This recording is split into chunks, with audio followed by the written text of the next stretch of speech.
Bonjour à tous et bienvenue. Aujourd'hui, un sujet très particulier. On va parler des épices, un sujet qui, je pense, n'a pas été traité par beaucoup de personnes, voire pas du tout, il me semble.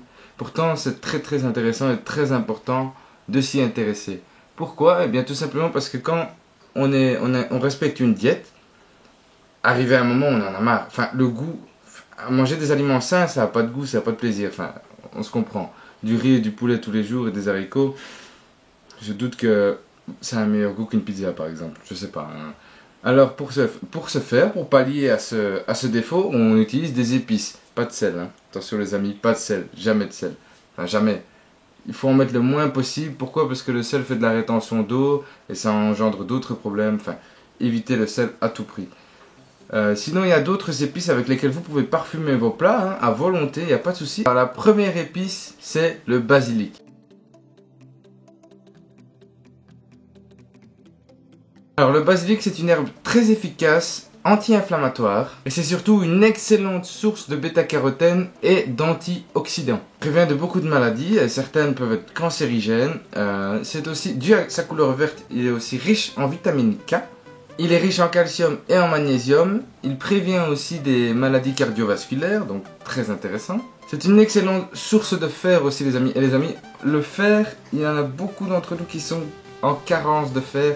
Et donc c'est très important de consommer du basilic car ça permet de réduire cette carence. Il y a même de la vitamine C dedans.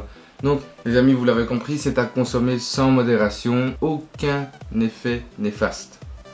On va passer tout de suite à l'épice numéro 2. Juste avant, j'ai oublié de vous montrer le basilic. Voilà, vous pouvez voir, il est sous sa forme séchée. Hein. Vous pouvez le prendre séché, en plante, il n'y a pas de souci avec ça, vous faites comme vous voulez.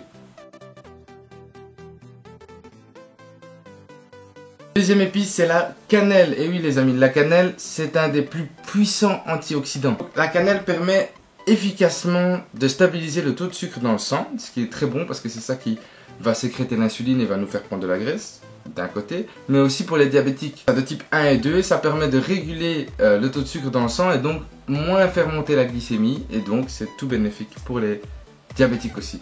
Donc la cannelle les amis, un très puissant antioxydant. Petit aparté au niveau musculaire, la cannelle est un anti-inflammatoire, donc elle aide aussi, tout comme le basilic, à apaiser les douleurs au niveau des muscles et à prévenir les articulations aussi. Épice numéro 3, le piment de Cayenne.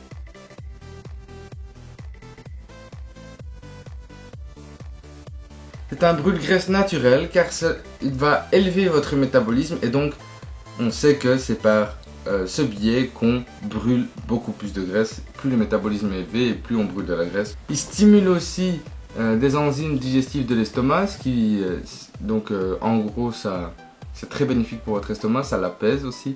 Donc même si c'est piquant, c'est très bon pour l'estomac. Ça réduit le cholestérol sanguin. Et oui, donc le mauvais cholestérol c'est celui-ci, parce qu'il y a le bon et le mauvais. On en reviendra peut-être dans une autre vidéo. C'est aussi un très bon anti-inflammatoire. Et en dernier, il renforce votre système immunitaire. Donc le piment de Cayenne à intégrer dans tous vos plats. L'épice suivante, c'est le curcuma.